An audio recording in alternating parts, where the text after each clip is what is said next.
bicara tentang roh, ini masih banyak yang bingung, Mas. Dimana roh ini orang-orang menganggapnya bahwa sama dengan fisik kita, Mas.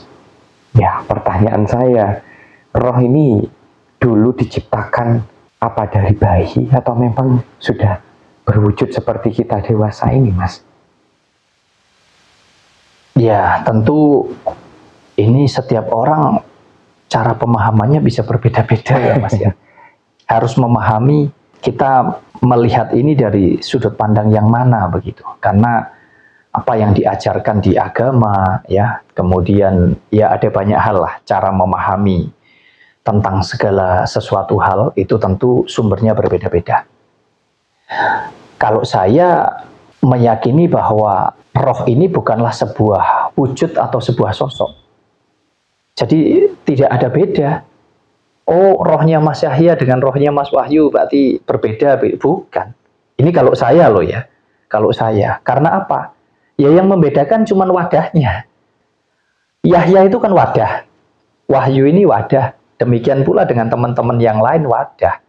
Tapi isi di dalam Yahya dan isi di dalam Wahyu dan juga isi di seluruh alam semesta ini adalah tentang hidup. Tentang energi. Ya tentu isinya sama. Sama halnya kayak listrik itu loh, Mas. Listrik, tak kasih contoh listrik saja supaya cara berpikirnya lebih mudah. Listrik, lampu ini bolam ini ya, bola lampu itu bisa menyala karena apa? Karena ada listrik. Karena ada listrik. Saya tanya sekarang sama Mas Yahya, TV itu bisa nyala karena apa? Karena listrik juga. Karena listrik. Kipas angin atau AC bisa nyala karena apa? Karena listrik. Setrika bisa nyala karena apa? Sama, listrik juga. Ada kompor, ada McGiger, alat untuk masak dan lain sebagainya, ya itu juga dari listrik, betul enggak? Tapi kenapa fungsinya bisa berbeda-beda? Iya. Karena beda perangkat. Paham? Paham. Energi listrik ketika disiapkan perangkatnya, disambung dengan tepat kabelnya dan lain sebagainya, kemudian disiapkan bolam, maka akan menyala berubah menjadi cahaya. Tapi sumbernya adalah energi listrik, betul enggak? Nah, kita bicara AC juga demikian. Kabelnya disambung dengan tepat, perangkatnya disiapkan dengan benar, maka akan menghasilkan suhu yang bisa disesuaikan dengan kebutuhan kita. Suhu AC itu tadi. Tapi sumbernya sama enggak? Sama. Energi listrik. Hidup kita juga sama, Mas, kalau kita mau mempelajari itu. Hidup kita ini juga sama. Yang membedakan hanya wadahnya. Itulah sebabnya kenapa hidupnya Mas Yahya, hidupnya teman-teman, dan hidupnya Mas Wahyu bisa berbeda. Karena wadahnya. Lah yang punya kuasa untuk menjalankan, untuk menjaga, untuk merawat, termasuk untuk memfungsikan wadah itu siapa? Ya kita yang punya wadah. Tapi isinya, sumber energinya, sumber kehidupannya sama atau tidak? Nah kemudian kalau ditarik lagi tentang contoh tadi, listrik itu ada wujudnya enggak? Enggak ada ya. Apakah digambarkan listrik itu sosok yang seram begitu? Listrik itu berarti yang api menyala-menyala begitu? Kan tidak. Ya. Artinya saya rasa, ini menurut saya ya, menurut pemahaman saya, roh itu juga demikian, Mas. Jadi roh itu enggak bertumbuh seolah-olah roh itu dari bayi kecil, bentuknya seperti Mas Yahya karena rohnya Mas Yahya. Saya rasa tidak seperti itu. Roh itu adalah sumber kehidupan. Artinya apa yang ada di dalam dirinya Mas Yahya dan apa yang ada di dalam diri saya sejatinya sama. Tidak ada besar kecil. Yang membedakan, oh Mas Wahyu kecil, Mas Yahya besar. Itu apanya? Wadahnya. Nah, kalau kita mau berkaca lagi, kita mau bercermin lagi, kita mau belajar lagi tentang kehidupan ini, coba sih kita bicara tentang air saja. Kita belajar dari air. Air itu kalau berasal dari sumber, ada nggak warnanya? Nggak berwarna ya? Nggak berwarna.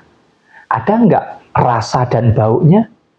Ya, nggak ada. Nggak ada. Air itu tidak berwarna, tidak berasa, dan tidak berbau. Nah, pertanyaan selanjutnya, ada nggak namanya air itu? Air teh, air jeruk mungkin, air gelas, air kolam, ada nggak namanya? Atau bahkan air aqua, air le mineral, dan lain sebagainya. Ada nggak nama itu?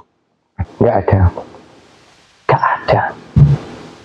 Yang membedakan ada air gelas, air kolam, air susu, air teh, air jeruk, air aqua, air le mineral. Yang membedakan apa? Wadahnya. Wadahnya dikasih nama, sama kayak Yahya. Wadahnya seperti itu dikasih nama, Yahya. Isinya ya sama dengan apa yang ada di dalam diri saya. Air juga demikian. Jadi yang memberi nama itu siapa? Manusia. Makanya air itu ada nggak ukurannya? Air itu besar atau kecil? Nggak ada. Nggak ada. Air ya air. Dikatakan air gelas karena apa? Ya, karena ditaruh di gelas ya. Karena ditaruh di dalam gelas, disebut air gelas. Menyesuaikan tempatnya. Nah, itu juga mempengaruhi fungsinya. Kalau air di gelas dipakai untuk apa? Kan begitu? Ya. Tapi sejatinya air ya tetap air. Hidup kita juga sama. Jadi kalau dikatakan roh itu berwujud sebagai sebuah sosok begitu, gambaran roh saya ya seperti saya, ya saya rasa ini perlu belajar lagi mungkin lebih jauh sedikit begitu Mas Yahya. Ya, banyak sekali yang mungkin ya meyakini setelah kita mati nanti roh ini akan kembali ke Sang Pencipta, Mas. Kan tetapi ada dua pilihan ya, kalau nggak ke surga ya ke neraka nanti. Nah, pertanyaan saya ke Mas Wahyu, apa benar Mas roh itu akan kembali ke tempat itu Mas? Atau mungkin ada tempat lain menurut Mas Wahyu? Ya, gini. Ini pemahaman pribadi, ya. Artinya jangan kemudian ini dibandingkan atau justru dijadikan bahan perdebatan satu dengan yang lain. Yang meyakini sesuai dengan ajaran-ajaran atau pemahaman-pemahaman yang ada di suatu agama. Agama apapun, silahkan sesuai dengan keyakinan masing-masing. Tetapi kita semua tentu punya hak untuk meyakini sesuai dengan keyakinan kita masing-masing secara pribadi. Nah, kalau dikatakan bahwa roh ini apa betul akan kembali kepada Sang Pencipta, ataukah roh ini akan menempati suatu tempat, entah itu yang disebut surga atau neraka. Mungkin saya mau sedikit memberikan gambaran saja, Mas. Nanti kalau saya katakan bahwa roh itu akan begini begitu, dikatakan saya ini sok tahu begitu, sok pintar begitu. Padahal tujuan kita berbicara seperti ini adalah supaya kita bisa berkesadaran gitu, sehingga kita bisa berpikir dengan lebih luas. Kalau berpikirnya lebih luas, maka kita tidak sempit cara berpikirnya, sehingga menjalani hidup itu ya bisa manfaatnya bisa lebih luas, tidak sempit. Mungkin saya mau memulai dari bagaimana kita ini hidup dulu, ya, tentang kehidupan kita. Yang mana kalau ada roh berarti kan ada jasad ya Mas ya. Ada roh, ada wadahnya. Ini satu paket yang tidak bisa lepas. Kita bicara tentang kehidupan kita. Kita ini bisa hidup itu karena apa toh Mas? Karena Allah katanya Mas. Karena Allah begitu ya? Iya. Padahal kalau menurut saya bisa hidup, Mas Yahya bisa hidup, yaitu karena kedua orang tua kita. Artinya hidup secara jasad kita ini tadi. Jadi kita bicara asal-usul manusia. Kita itu bisa terlahir ya karena adanya kedua orang tua kita. Ada bapak dan ibu kita. Maka terciptalah jasad kita. Terciptalah tubuh fisik, tubuh jasmani kita. Betul enggak?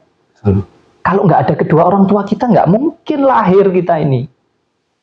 Nah, tetapi kalaupun ada orang tua kita, ada bapak dan ada ibu kita yang memproses kita secara duniawi, melalui proses manusiawi dengan berhubungan badan, kemudian terciptalah benih sehingga bisa terlahir menjadi seperti kita ini, bertumbuh terus.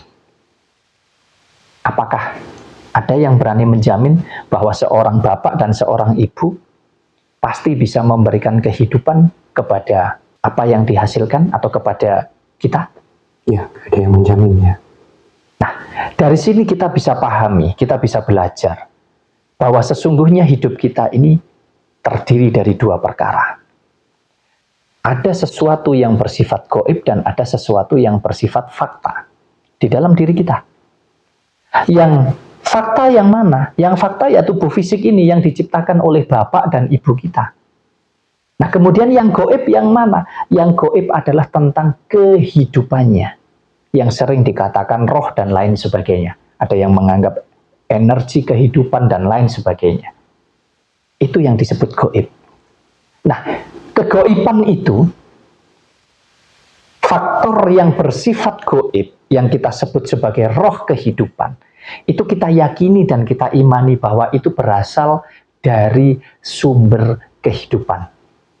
Yang kita beri nama berasal dari Tuhan. Sepakat enggak? Sepakat, Mas. Artinya apa? Ada bapak, ada ibu, terciptalah tubuh fisik ini. Tapi ada bapak, ada ibu, kalau tidak ada Tuhan, nah, sebagai sumber kehidupan, apakah bisa hidup tubuh jasmani ini atau jasad ini? Nggak bisa. Nggak akan bisa hidup. Jelas ya, ada fakta dan ada gaib di dalam diri kita. Itu satu paket, satu kesatuan. Nah, kemudian kalau kita sudah paham di sana, maka kita akan mengetahui, ini kan asal-usulnya. Makanya kalau ada orang menyembah Tuhan, mengeluh-elukan Tuhan, menghargai, menghormati, beriman, bertakwa kepada Tuhan, tetapi tidak mampu melakukan itu kepada kedua orang tuanya, itu sama saja kosong. Jadi Tuhan itu bisa kita gambarkan secara duniawi, ya wujud daripada bapak dan ibu kita itu adalah Tuhan kita secara duniawi. Paham ya Mas ya? Nah, kemudian kalau kita bicara tentang bagaimana nanti kita kembali, yang katanya kita nanti ditempatkan di surga, di neraka, atau diterima di tempat yang mulia di sisinya Tuhan dan lain sebagainya. Seolah-olah Tuhan ini adalah wujud fisik begitu, sehingga kita bisa bertempat di sisinya. Saya mau coba mengurai begini. Dari dua faktor, dari dua unsur yang bersifat gaib dan bersifat fakta. Artinya ada kehidupan jiwa, ada kehidupan raga. Kehidupan raganya itu dibungkus oleh jasad, kehidupan jiwanya ada di dalam roh kehidupan kita. Maka ketika kita mati, ya tentunya dia akan terurai sesuai dengan unsurnya, Mas. Siapa sih yang tahu ketika kita terlahir itu, atau ketika kita dikatakan hidup itu, roh itu masuk lewat kaki, lewat kepala, atau langsung masuk menyelaraskan seolah-olah seperti bayangan harus dipaskan gitu kayak di film-film itu. Siapa yang tahu? Nggak ada yang tahu. Ya. Bahkan kapan datangnya roh itu tahu enggak? Nggak ada. Nggak ada yang tahu. Terus kemudian kalau ditanyakan nanti pulangnya, kalau kita mati itu dicabut lewat kaki, lewat kepala, atau dilepas begini, siapa yang tahu? Nggak ada yang tahu ya Mas ya? Ya, nggak ada yang tahu. Yang sok tahu banyak tapi ya. Ya, itu. Nah, kemudian kita bicara dari unsur itu kita urai. Kalau yang gaib saja datangnya tidak tahu, berarti kembalinya kita juga tidak tahu, betul enggak? Betul. Nah, kemudian yang jasad ini, yang fakta inilah yang kita sedikit banyak mengetahui. Yang fakta ini, tubuh jasmani ini tercipta dari mana? Dari 4 unsur atau 4 perkara. Termasuk juga apa yang ada di alam semesta ini, juga 4 unsur ini. Unsur apa? Unsur tanah, unsur api, unsur air, dan unsur udara. Nggak ada salah satu, nggak akan pernah bisa hidup kita. Di alam semesta ini juga demikian. Makanya sejatinya hidup ini adalah tentang perputaran saja. Dari alam akan kembali kepada alam. Lah, kita juga demikian, Mas.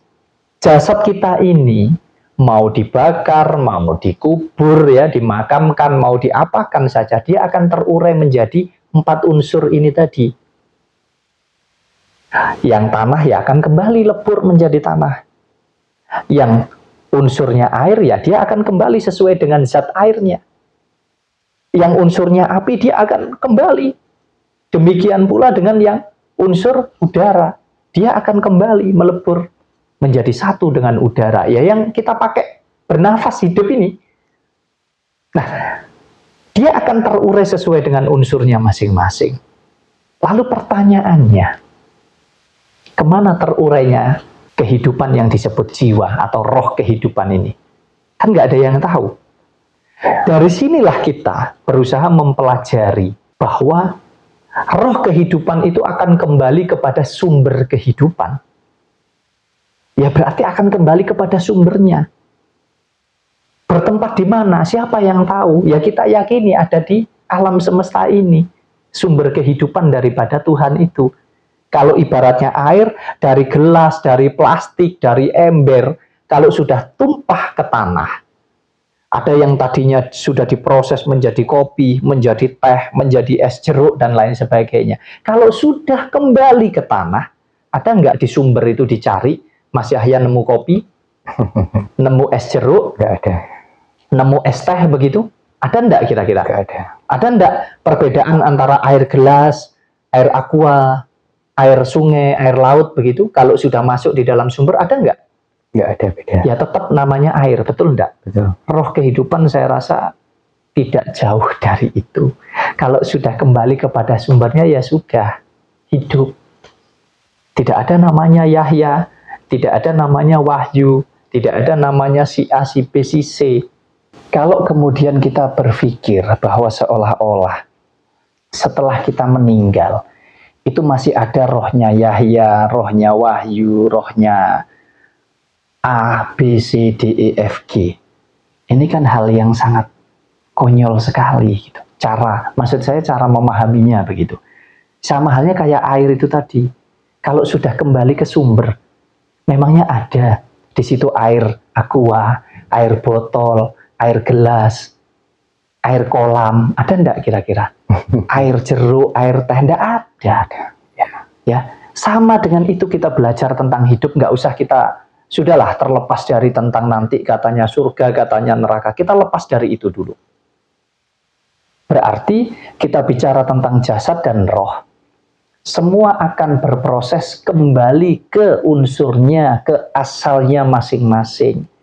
Kalau roh kehidupan ya kembali kepada sumber kehidupannya. Nah, sumber kehidupan ada di mana? Tidak menempati sebuah ruang, tidak menempati sebuah tempat begitu. Sedangkan jasad kita ini akan terurai, lebur, kembali menyatu dengan alam. Ya ini yang disebut hidup itu sirkulasi, akan terus-menerus, Mas. Makanya kalau digambarkan ada wujudnya, ada sosoknya, ya ini sangat nggak tepat sekali menurut saya cara belajar kita. Sehingga kita tidak berkesadaran di dalam menjalani hidup karena kita terjebak dengan suatu ajaran yang padahal kita sendiri tidak pernah tahu. Ya, kita tidak pernah tahu. Makanya kita ini mempelajari kehidupan kita, diri kita sendiri. Jadi kalau dikatakan kita akan kembali di sisinya, kita akan ditempatkan di tempat yang mulia seperti tempatnya Tuhan begitu. Seolah-olah Tuhan itu adalah sebuah wujud atau sebuah sosok seperti raja mungkin, atau seperti sultan yang menempati sebuah tempat yang megah begitu.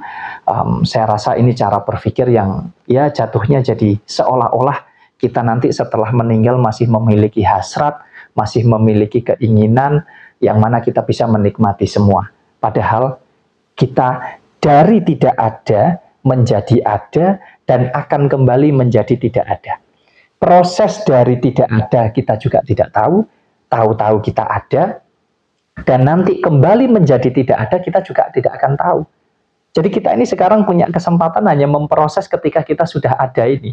Artinya ya sementara kita masih hidup ini, bagaimana kita mampu supaya unsur-unsur di dalam kehidupan kita nanti akan mampu terurai sesuai dengan unsurnya, terurai dengan benar, dengan baik, dan akan kembali kepada sumbernya sesuai dengan asal muasalnya. Artinya apa? Kalau diibaratkan air ya Mas ya, kalau diibaratkan air, bagaimana sih proses supaya air yang tadinya bening, yang tadinya bersih, yang tadinya murni, nggak berwarna, nggak berasa, nggak berbau, itu nanti ketika kembali kepada sumbernya, itu juga melalui proses yang benar. Makanya di dalam hidup ini jangan kamu kasih warna yang aneh-aneh hidup kamu. Jangan kamu kasih rasa yang aneh-aneh hidup kamu. Supaya nanti kembali kepada sumbernya itu berproses dengan benar, dengan tepat, begitu. Kalau air ini kamu tumpahkan di batu, ya bisa jadi dia akan mengalami proses yang lambat untuk kembali kepada sumber. Bisa jadi dia akan, apa bahasanya itu, nyangsang di batu, begitu. Ya, jadi prosesnya lambat, tapi pasti dia akan kembali kepada sumbernya. Itu setiap unsur begitu. Demikian pula dengan hidup kita, Mas. Jadi yang terpenting itu bagaimana kita menjalani hidup ini supaya nanti kembalinya itu sesuai dengan proses yang seharusnya, begitu, Mas. Tidak harus kita kotori, tidak harus kita kasih warna, rasa yang macam-macam. Jadi kita biarkan kemurnian, kebersihan daripada air itu tadi, supaya bisa nanti berprosesnya juga benar gitu. Jadi hidup mati kita ini semua tergantung kita, bagaimana kita menjalankannya dengan tepat, saya rasa itu.